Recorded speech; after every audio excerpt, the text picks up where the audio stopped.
ശ്രീനാരായണ ഗുരുവിന്റെ ദർശനവും സന്ദേശവും ജനങ്ങളിൽ കൂടുതലെത്തിക്കുക എന്ന ലക്ഷ്യവുമായാണ് ശ്രീനാരായണ ധർമ്മവിചാര യജ്ഞം സംഘടിപ്പിച്ചു വരുന്നതെന്ന് എസ്.എൻ. ട്രസ്റ്റ് ബോർഡ് അംഗം പ്രീതി നടേശൻ. SNDP പീരുമേട് യൂണിയന്റെ നേതൃത്വത്തിൽ നടന്നുവരുന്ന ശ്രീനാരായണ ധർമ്മവിചാര യജ്ഞത്തിന്റെ ഭക്തിനിർഭരമായ അന്തരീക്ഷത്തിൽ സമാപനമായി.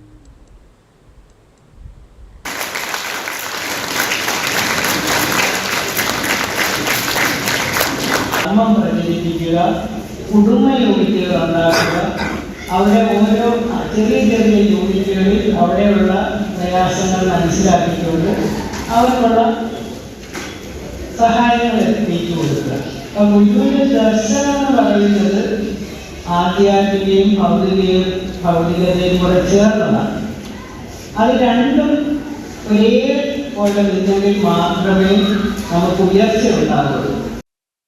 രാവിലെ മീനാക്ഷി ഗോപി വൈദ്യർ ഫദർ ദീപപ്രകാശം നിർവഹിച്ചോടെ ചടങ്ങുകൾക്ക് ആരംഭം കുറിച്ചു.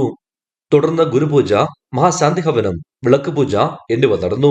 ശിവഗിരി മഠത്തിലെ ശ്രീമദ് ഗുരുപ്രകാശ് സ്വാമികൾ ധർമ്മപ്രബോധനം നടത്തി. തുടർന്ന് ബോധവൽക്കരണ ക്ലാസിന്റെ ഹൃദയഹാരിയായ കുടുംബബന്ധം എന്ന വിഷയത്തിൽ Idukki SPC motivation cell sub inspector Ajay Aravind ക്ലാസുകൾ നയിച്ചു. ഉച്ചയ്ക്ക് ഗുരുപൂജ, കാണിക്ക സമർപ്പണം, പ്രസാദ വിതരണം എന്നിവയും തുടർന്ന് കോട്ടയം സ്മൈൽ പ്രഭാത ജയൻ ഫൈനാൻസിന്റെ ഗുരുദേവ ഭജനയും നടന്നു. വൈകുന്നേരം നടന്ന വിപുലമായ യജ്ഞസമ്മേളനം SN trust board member Preethi Natesan ഉദ്ഘാടനം ചെയ്തു. Peermade union acting president PK Rajan അധ്യക്ഷത വഹിച്ചു.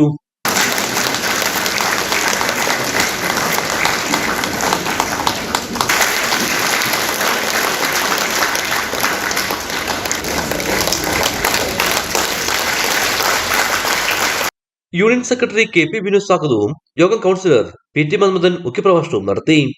യൂണിയൻ ഭാരവാഹികളായ NG Sarikumar, PS Chandran, KR Sadan Raj, KP Gopi, Ambili Sukumaran, Sindhu Vinod, Pushkaram Mannarthara, KR Viswanathan, union councillor PV Santhosh എന്നിവർ യോഗത്തിൽ സംസാരിച്ചു.